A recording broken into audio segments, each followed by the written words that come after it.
അപ്പോൾ ഇതിൽ നിന്നെല്ലാം വ്യക്തമാകുന്ന ഒരു പ്രധാനപ്പെട്ട കാര്യം എന്ന് പറയുന്നത് അന്വേഷണം മന്ദീഭവിച്ചിരിക്കുന്നു. എന്തായാലും ഒരു കാര്യം ഉറപ്പാണ്. എന്താണ്? ഈ സ്വർണം എവിടെ പോയി എന്ന് കണ്ടുപിടിക്കാൻ SITക്ക് കഴിഞ്ഞിട്ടില്ല. ഇരുട്ടിൽ തപ്പുകയാണ്. അവരെ ഉണ്ണികൃഷ്ണൻ പോറ്റി, ഗോവർദ്ധൻ, പങ്കജ് ഭണ്ഡാരി എന്നൊക്കെ പറഞ്ഞിട്ട് ഈ 3 സ്ഥലത്ത് കിടന്ന് അങ്ങോട്ടും ഇങ്ങോട്ടും ഈ കുറ്റിയിൽ കെട്ടിയ പശുവിനെ പോലെ കിടന്നുകൊണ്ട് കറങ്ങിക്കൊണ്ടിരിക്കും. ഇരുട്ടിൽ തപ്പിക്കൊണ്ടിരുന്ന SITക്ക് ഒരു ജീവവായുവായി രമേശ് ചെന്നിത്തലയുടെ വെളിപ്പെടുത്തൽ വന്ന് ഭവിച്ചു എന്നുള്ളത് നമ്മൾ കാണണം. രണ്ടാമത് രമേശ് ചെന്നിത്തല വെക്കുന്ന ഏറ്റവും പ്രധാനപ്പെട്ട നിർദ്ദേശം കോടതി നിരീക്ഷണത്തിൽ CBI അന്വേഷണം. അതാണ് രമേശ് ചെന്നിത്തല മുന്നോട്ട്.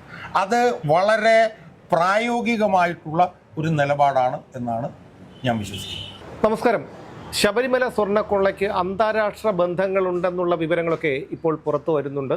അതോടൊപ്പം തന്നെ ദേവസ്വം ബോർഡ് അംഗമായിരുന്ന ശങ്കർദാസ് തൻ്റെ പരാമർശം, തന്നെക്കുറിച്ച് ഹൈക്കോടതി നടത്തിയ പരാമർശം നീക്കം ചെയ്യണമെന്നാവശ്യപ്പെട്ടുകൊണ്ട് സുപ്രീം കോടതിയെ സമീപിച്ചിരിക്കുന്നു. ചില IPS ഉദ്യോഗസ്ഥർ ഇതിലെ SITക്ക് മേൽ സമ്മർദ്ദം ചെലുത്തുന്നു എന്നുള്ളൊരു പ്രസ്താവന ഇന്നലെ പ്രതിപക്ഷ നേതാവ് നടത്തിയിരുന്നു. IPS ഉദ്യോഗസ്ഥനായ ഹരിശങ്കറിൻ്റെ അച്ഛനാണ് ശങ്കർദാസ് എന്നുള്ളത് ഒരു സത്യമാണ്. എങ്ങോട്ടാണ് ഈ ഒരു ശബരിമല സ്വർണ്ണക്കൊള്ളയുടെ അന്വേഷണത്തിൻ്റെ പോക്ക്? ഇല്ല, ശബരിമല കൊള്ളയുമായി ബന്ധപ്പെട്ടിട്ടുള്ള അന്വേഷണം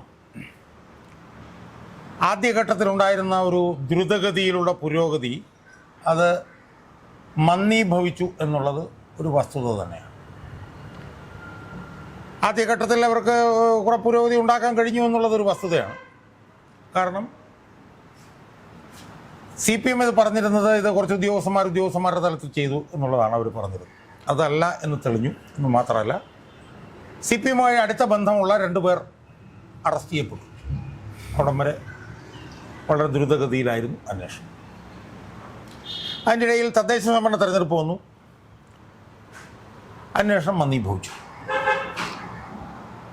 അതിൻ്റെ കാരണങ്ങൾ നമ്മൾ വേറൊരു വീഡിയോയിൽ നമ്മൾ പറയുകയും ചെയ്തിരുന്നു. കാരണം ഈ അന്വേഷണം കഴിഞ്ഞാലും സംസ്ഥാന സർക്കാരിൻ്റെ കീഴിൽ പ്രവർത്തിക്കേണ്ട ഉദ്യോഗസ്ഥന്മാരാണ് അത് അന്വേഷിച്ചുകൊണ്ടിരുന്നത്.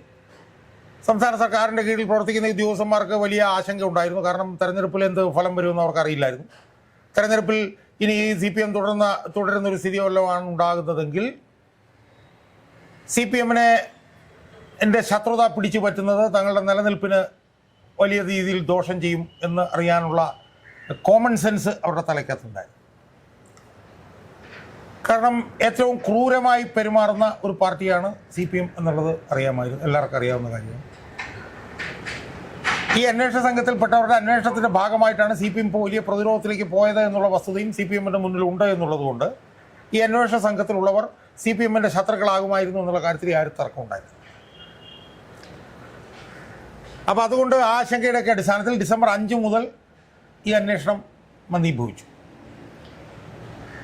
ആ അന്വേഷണം 5 മുതൽ മന്ദീഭവിച്ചു എന്നുള്ളത് സംബന്ധിച്ച് കാര്യകാരണ സഹിതമാണ് ഹൈക്കോടതി ഈ single bench judge A Badaruddin തൻ്റെ 2ാമത്തെ വിധിന്യായം പുറപ്പെടുവിച്ചു.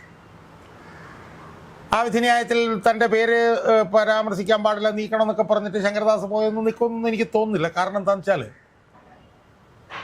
കോമൺ സെൻസിക്കലായിട്ടാണ് ഹൈക്കോടതി ചോദിച്ചത്. അതായത് സ്വർണം ചെമ്പാക്കിയ തീരുമാനത്തിൽ ദേവസ്വം ബോർഡിന് പങ്കുണ്ടെങ്കിൽ ആ ദേവസ്വം ബോർഡിൻ്റെ പങ്ക് എങ്ങനെയാണ് പത്മകുമാർ എന്ന് പറഞ്ഞ പ്രസിഡന്റിൽ മാത്രം ഒതുങ്ങുന്നത്? അതെ, കാരണം ദേവസ്വം ബോർഡിൻ്റെ ആണല്ലോ തീരുമാനം. അല്ല, മിനിറ്റ്സിൽ ഇതെല്ലാം രേഖപ്പെടുത്തുമല്ലോ. അതിൽ പിന്നെ ദേവസ്വം ബോർഡ് അംഗങ്ങൾക്കും അവരുടെ ഒരു അംഗീകാരം അവിടെ വേണമല്ലോ. അല്ല, കാരണം വെച്ചാൽ ദേവസ്വം ബോർഡ് എന്ന് പറഞ്ഞാൽ ദേവസ്വം ബോർഡ് എന്ന് പറയുന്നത് പ്രസിഡന്റ് മാത്രമാണോ എന്നുള്ള ഹൈക്കോടതി. അതെ. അപ്പോൾ സ്വാഭാവികമാർ അവിടെ ചെന്ന് കഴിഞ്ഞാൽ അവിടെ നിന്ന് അടിമേടിച്ച് തിരിച്ചു പോരാനും സാധ്യതയില്ല. അതിൽ ആരും സംശയം. പക്ഷെ പ്രധാനപ്പെട്ട ഒരു പ്രശ്നമായിട്ട് എനിക്ക് തോന്നിയത് ഈ ശബരിമല അന്വേഷണം ഇപ്പോൾ ഒരു വലിയ ഒരു പ്രതിസന്ധിയിൽ ചെന്നെത്തി നിൽക്കുകയാണ് എന്നുള്ള ഒരു നിരീക്ഷണമാണ് എനിക്ക് നടത്താനുള്ളത്. അതിൽ ഏറ്റവും പ്രധാനപ്പെട്ട വിഷയങ്ങൾ 1-2 ഉണ്ട്. ഒന്ന്, ഇതൊരു ഘട്ടം കഴിഞ്ഞ് മുകളിലേക്ക് പോകുന്നില്ല. ഇപ്പോൾ ഉണ്ണികൃഷ്ണൻ പോറ്റി തന്നെ താൻ ദേവസ്വം വകുപ്പിൽ നിന്ന് വാങ്ങിയ അനുവാദത്തിൻ്റെ അടിസ്ഥാനത്തിലാണ് ഇതൊക്കെ ചെയ്തത് എന്നയാൾ പറയുന്നത്. അപ്പോൾ സ്വാഭാവികമായും ഇതെന്തുകൊണ്ട് ഈ പത്മകുമാറിലും ഒക്കെ ഒതുങ്ങി നിൽക്കുന്നു? എന്തുകൊണ്ട് ഇത് മുകളിലേക്ക് പോകുന്നില്ല എന്നുള്ളത് വളരെ പരമപ്രധാനമായിട്ടുള്ളൊരു കാര്യമാണ്. അവിടെയാണ് ഈ പിന്നെ മുഖ്യമന്ത്രിയുടെ ഓഫീസിൽ നിന്നുള്ള സമ്മർദ്ദം, 2 IPS ഉദ്യോഗസ്ഥന്മാരിനകത്ത് സമ്മർദ്ദം ചെലുത്തുന്നു എന്നൊക്കെ ഉള്ള ഒരു പ്രസ്താവന വന്നത്.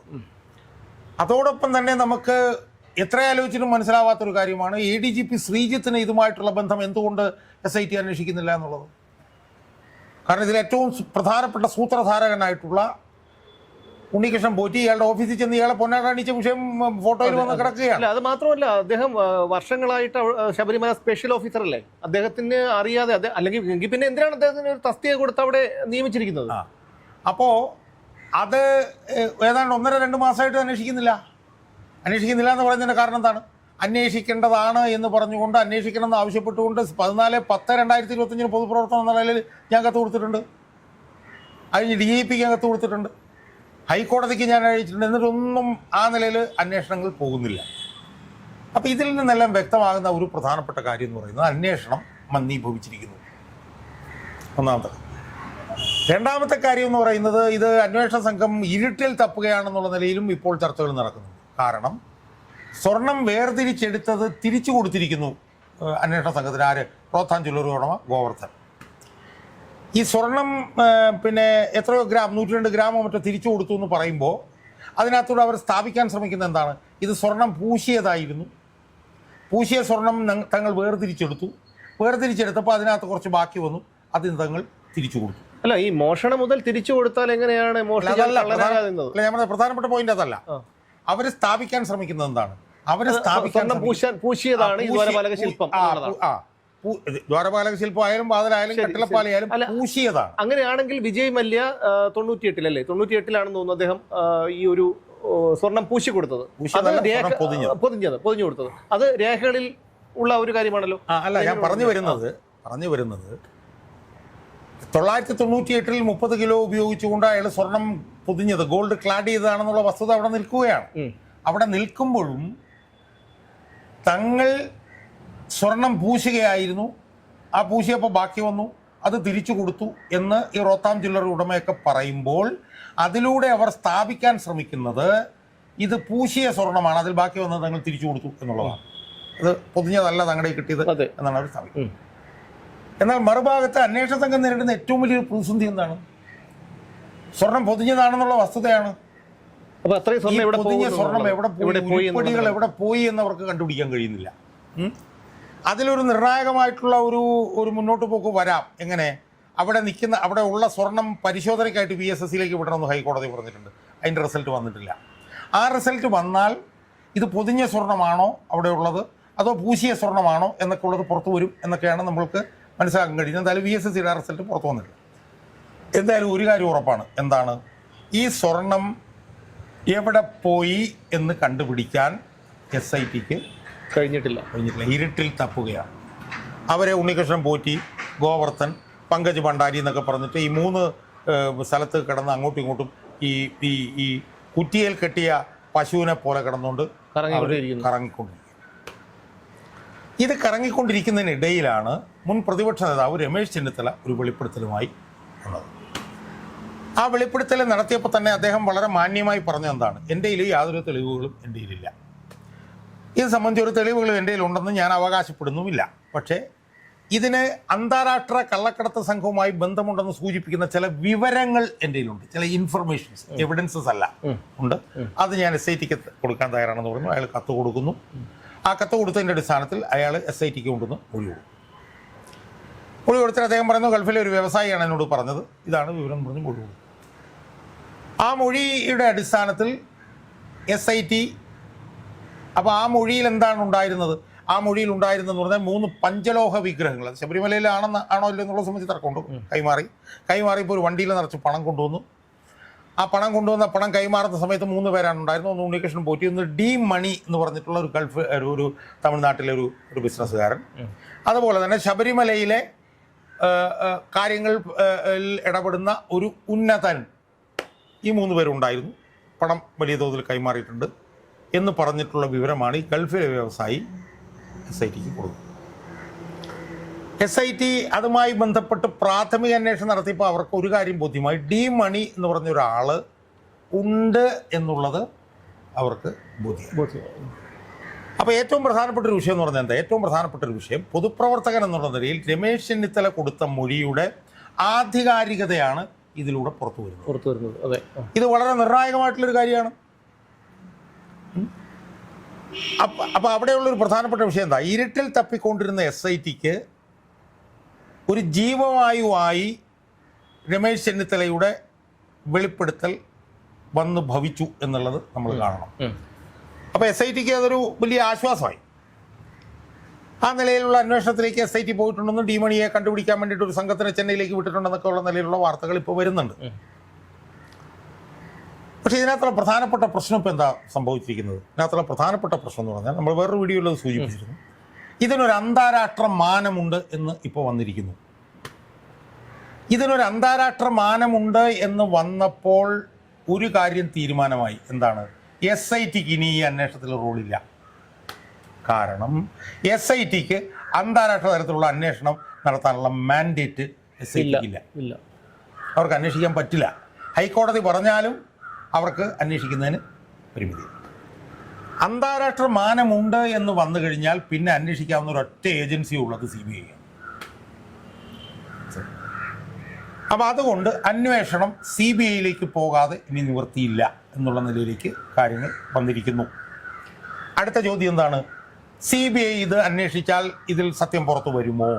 അല്ല, തീർച്ചയായിട്ടും അങ്ങനെ ഒരു സംശയം എല്ലാവർക്കും ഉണ്ടാകും. ഉദാഹരണം ലാവ്ലിൻ കേസ് തന്നെ നമുക്കറിയാം. എത്ര തവണയാണ് ഈ ഒരു ലാവ്ലിൻ കേസ് സുപ്രീം കോടതി പോലും നീട്ടിവെച്ചത്. അതുപോലെ അഭയ കേസ് CBI അന്വേഷിച്ചു. എത്ര കൊല്ലങ്ങൾ കഴിഞ്ഞിട്ടാണ് ഒരാളുടെ പോരാട്ടത്തിൻ്റെ ഫലമായിട്ട് ഒടുവിൽ പതിറ്റാണ്ടുകൾ കഴിഞ്ഞാണ് ഒരു നീതി കിട്ടിയത്. എന്നിട്ട് പോലും അവർക്ക് ജാമ്യം കിട്ടി എന്നുള്ളതാണ്. അപ്പോൾ ഇപ്പോൾ ഇതിൽ കുറ്റവാളികളാക്കപ്പെട്ടവരുടെ അല്ലെങ്കിൽ കുറ്റവാളികളായവരുടെ അടുത്ത തലമുറ വന്നാലെങ്കിലും CBI മറ്റു കാര്യങ്ങളൊക്കെ ഉണ്ടാകുമെന്നുള്ള കാര്യം പൊതുസമൂഹവും വിശ്വാസികളും ആശങ്കയോടെ ഉറ്റുനോക്കുന്ന ഒരു കാര്യമാണ്. അപ്പം അതിൽ ഈ ആരോപണങ്ങളിലെല്ലാം കഴമ്പുണ്ട്. അതിലേറ്റവും പ്രധാനപ്പെട്ട കാര്യം എന്ന് പറയുന്നത് ലാവ്ലിൻ കേസ് തന്നെയാണ്. ലാവ്ലിൻ കേസല്ല, ഒരുപാട് കേസുകൾ കിടപ്പുണ്ട്. ഇപ്പോൾ കവിയൂർ കേസ് CBI അന്വേഷിക്കാൻ തുടങ്ങിയിട്ടുണ്ട് 25 വർഷം. അപ്പോൾ അങ്ങനത്തെ ഒരുപാട് കാര്യങ്ങൾ CBI ആയിട്ട് ബന്ധപ്പെടുക. അവിടെയാണ് മുൻ പ്രതിപക്ഷ നേതാവ് രമേശ് ചെന്നിത്തല ഇന്നിപ്പോൾ ഒരു അഭിപ്രായം പറഞ്ഞത് ഞാനിപ്പോൾ യൂട്യൂബിൽ കണ്ടു. എന്താ അയാൾ പറയുന്നത്? അയാൾ പറഞ്ഞ ഒന്നാമത്തെ കാര്യം, ഇത് CBI അന്വേഷിക്കാതെ കഴിയില്ല എന്നുള്ളത് അയാൾ പറയുന്നു.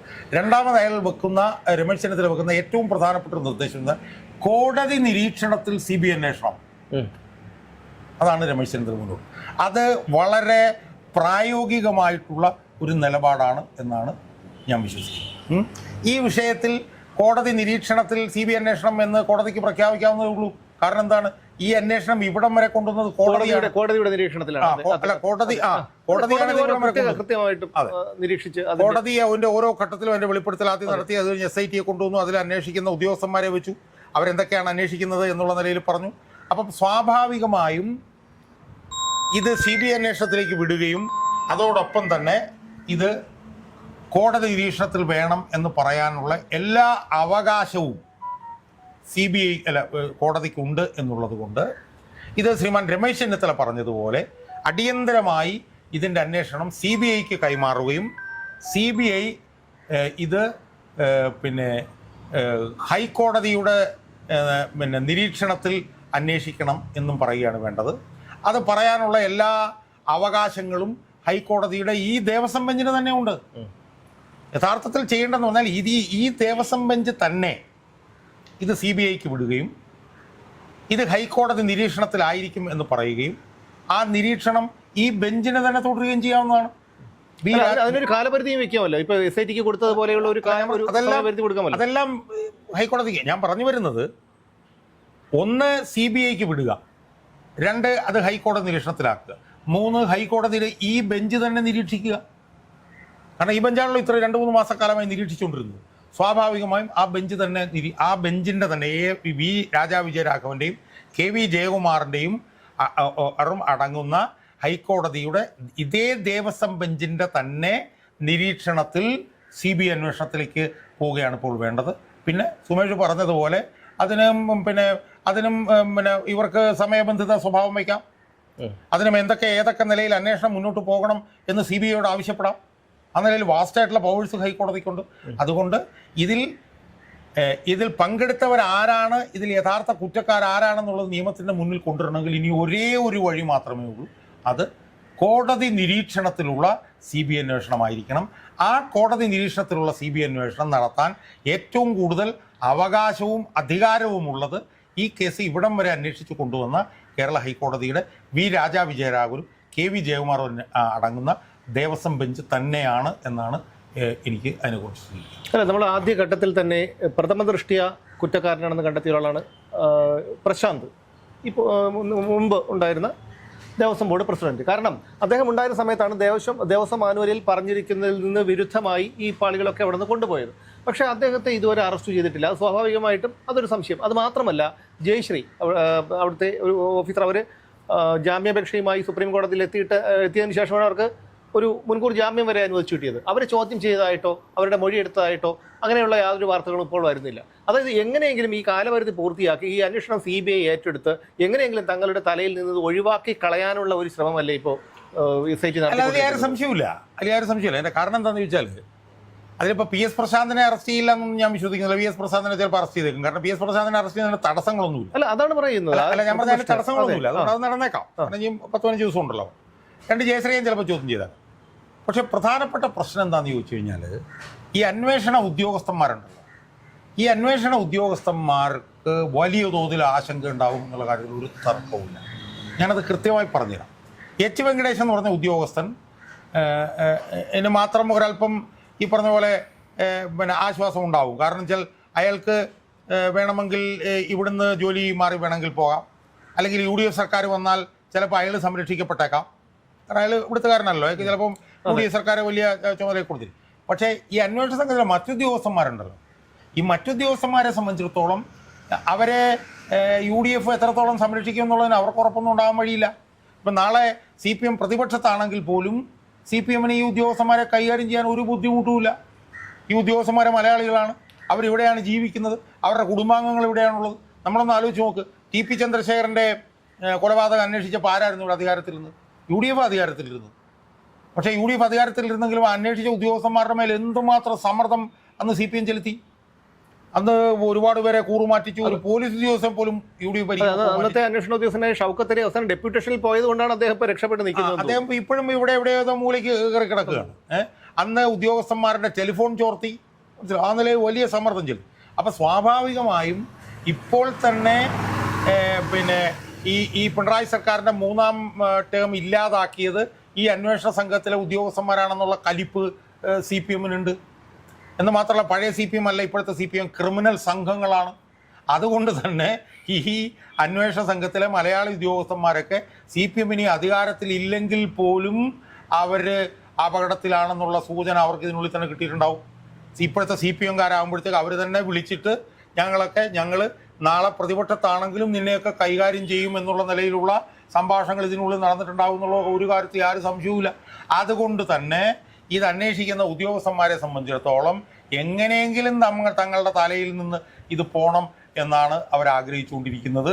അതുകൊണ്ട് ഈ വൈദ്യൻ കൽപ്പിച്ചതും പാല്, രോഗി ഇച്ഛിച്ചതും പാല് എന്ന് പറഞ്ഞതുപോലെ ഇത് CBI അന്വേഷണത്തിലേക്ക് പോയാൽ തങ്ങൾക്ക് സമാധാനമായല്ലോ എന്നായിരിക്കും അവർ വിശ്വസിക്കുന്നത് എന്നുള്ള കാര്യത്തിൽ ആരും തർക്കവുമില്ല. ഏതാണ്ട് അതിലേക്ക് തന്നെയാണ് പോകുന്നത്. ഹൈക്കോടതിക്കും ഇത് CBI അന്വേഷണത്തിലേക്ക് വിടുന്നതിന് ഇനിയിപ്പോൾ തടസ്സമൊന്നുമില്ല. ഒരു ഹർജി അവിടെ കിടപ്പുണ്ട്. എന്ന് മാത്രമല്ല, ഇതിന് ഇൻ്റർനാഷണൽ ആയിട്ടൊരു റാമിഫിക്കേഷൻ വന്നല്ലോ. ഇൻ്റർനാഷണൽ റാമിഫിക്കേഷൻ വന്ന സാഹചര്യത്തിൽ ഇനി SIT ഇവിടെ അന്വേഷിച്ച് മുന്നോട്ട് പോയിട്ടും വലിയ കാര്യമൊന്നുമില്ല. കാരണം ഇതിൻ്റെ അന്താരാഷ്ട്ര തലമാണ് ഇനി അന്വേഷിക്കേണ്ടത്. സ്വാഭാവികമായും അതിൻ്റെ അന്വേഷണത്തിലേക്ക് പോകുമ്പോൾ ഇവർക്ക് യാതൊരു റോളുമില്ല.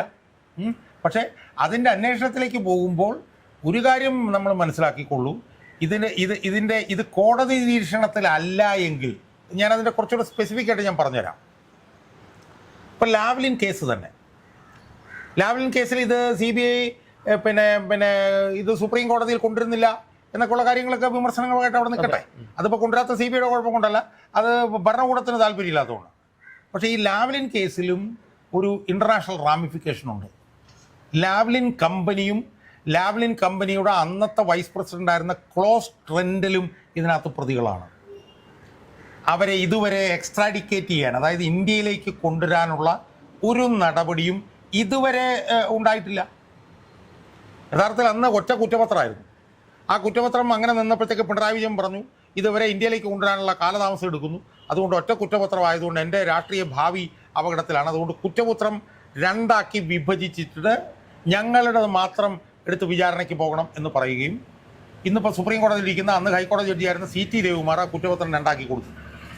എന്ന് പറഞ്ഞാൽ ലാവ്ലിൻ കമ്പനിയുടെയും ലാവ്ലിൻ്റെ വൈസ് പ്രസിഡൻ്റ് കുറ്റപത്രം വേറെയും പിണറായി ഉൾപ്പെടെയുള്ള ആളുകളുടെ കുറ്റപത്രം വേറെ ആക്കി കൊടുത്തു. അങ്ങനെയാണ് അവർ അതിൻ്റെ വിചാരണയിൽ പോയി അവർ ഡിസ്ചാർജ് ആകും, അവർ രക്ഷപ്പെടുകയും ചെയ്യും. അപ്പോൾ സ്വാഭാവികമായും ഇൻ്റർനാഷണൽ റാമിഫിക്കേഷനുള്ള ഒരു കേസിൽ ഹൈക്കോടതി നിരീക്ഷണം ഇല്ല എന്നുണ്ടെങ്കിൽ ഒരു സംശയവും വേണ്ട, ഇത് തെളിയില്ല എന്നതിൻ്റെ ഏറ്റവും പ്രധാനപ്പെട്ട ഉദാഹരണമാണ് ലാവ്ലിൻ കേസ്. അതുകൊണ്ട് ഹൈക്കോടതി നിരീക്ഷണത്തിൽ അന്വേഷണത്തിലേക്ക് പോകാനുള്ള സാധ്യതകൾ തെളിഞ്ഞിരിക്കുകയാണ്.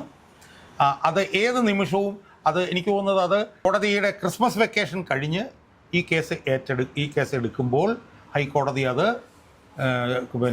CBIക്ക് വിടാനുള്ള സാധ്യതയുണ്ട്. അത് മറ്റേ BJPയുടെ പ്രസിഡന്റിൻ്റെ ഇത് അവിടെ കിടപ്പുണ്ട്. CBI അന്വേഷണത്തിന് തയ്യാറാണ് എന്നും പറഞ്ഞിട്ടുണ്ട്. പക്ഷെ അത് കോടതി നിരീക്ഷണത്തിൽ വരുമോ ഇല്ലയോ എന്നുള്ളത് മാത്രമേ ഇനി നമ്മൾ ഉറ്റുനോക്കേണ്ടതുള്ളൂ. കോടതി നിരീക്ഷണത്തിൽ അല്ലാതെ ഒരു CBI അന്വേഷണം വന്നാൽ ഈ കേസ് ഏതാണ്ട് അവസാനിച്ചു എന്നുള്ള നിഗമനത്തിൽ നമുക്ക് എളുപ്പത്തിലെത്താൻ കഴിയും. ഈ കേസിൻ്റെ ഉത്ഭവം മുതൽ ഞാൻ ഉൾപ്പെടെയുള്ള പൊതുസമൂഹം കരുതിയിരുന്നത് ഒരു കാരണവശാലും ഇതിലെ യഥാർത്ഥ പ്രതികൾ വെളിച്ചത്ത് വരില്ല, അവർ രക്ഷപ്പെടും. കാരണം നമ്മുടെ മുമ്പിൽ പല ഇതുപോലെയുള്ള സംഭവങ്ങളുമുണ്ട്. ഒരു കേസിൽ പോലും രാഷ്ട്രീയക്കാരൻ ശിക്ഷിക്കപ്പെട്ട ചരിത്രമില്ല. അതായത് ഇതിനോട് പൂർണ്ണമായും എനിക്ക് യോജിക്കാൻ വയ്യ. ഇതുവരെ ഉള്ളത് അങ്ങനെ ആയിരിക്കാം, പക്ഷേ അതിലൊരു ചെറിയ മാറ്റം ഉള്ളത് നമ്മൾ കാണാതെ പോകരുത് എന്ന് എനിക്ക് തോന്നുന്നു. അതായത് ഈ കേസിൽ യഥാർത്ഥ പ്രതികളിലേക്ക് എത്തിയില്ല എന്നുള്ളതൊരു വസ്തുത. ആ യഥാർത്ഥ പ്രതികളിലേക്ക് എത്താതിരിക്കാനുള്ള ഒരു പ്രധാനപ്പെട്ട കാരണം എന്ന് വെച്ചാൽ ഇതിനൊരു അന്തർദേശീയ തലം ഉണ്ടായി എന്നുള്ളതാണ്. പക്ഷെ അത് നമ്മൾ കാണുമ്പോഴും നമ്മൾ കാണേണ്ട ഒരു പ്രധാനപ്പെട്ട വിഷയം എന്ന് പറയുന്നത് CPM-മായി ബന്ധമുള്ള 2 പേർ ജയിലിലായി എന്നുള്ളത് നമ്മൾ ഒരിക്കലും കാണാതിരിക്കരുത്. അതൊരു ചെറിയ സംഭവമല്ല. ഇപ്പം നമ്മളെ സംബന്ധിച്ചിടത്തോളം നമുക്ക് വിമർശിക്കുക എന്നുള്ള പണിയാണ് നമ്മുടെ എന്നുള്ളതുകൊണ്ട് നമുക്കിങ്ങനെ വിമർശിച്ച് പോകാം. പക്ഷേ ഇവർ 2 പേരും ജയിലിലായി എന്നുള്ളത് നമ്മൾ കാണാതിരിക്കരുത്. പക്ഷേ അവർ ജയിലിലായി എന്ന് പറയുമ്പോഴും അവർ ജയിലിലാവാനുള്ള കാരണം ബഹുമാനപ്പെട്ട ഹൈക്കോടതിയുടെ ഇടപെടൽ ആണ് എന്നുള്ളത് ആണ് പരമപ്രധാനം. എന്തായാലും ഹൈക്കോടതിയുടെ ഇടപെടൽ ഉള്ളത് കൊണ്ട് 2 CPM-കാരെങ്കിലും ജയിലിലായി. ആ 2 CPM-കാർ ജയിലിലായതുകൊണ്ട് ഭരണകൂടത്തിന് വലിയൊരു തിരിച്ചടി കിട്ടി. അത് നമ്മൾ കാണാതെ പോകരുത്. അതുകൊണ്ട് തന്നെ ഈ കേസിൻ്റെ ഇനി മുന്നോട്ടുള്ള പോക്കിലും ഹൈക്കോടതിക്ക് ഇതുവരെ നടത്തിയ ഇടപെടൽ പോലെയുള്ള ഇടപെടൽ തുടരാൻ അവർക്ക് കഴിഞ്ഞാൽ ഇതിൽ ഉന്നതരായിട്ടുള്ള ആളുകൾ ശിക്ഷിക്കപ്പെടും എന്നുള്ള ഒരു ശുഭാപ്തി വിശ്വാസം തന്നെയാണ് എനിക്കുള്ളത്.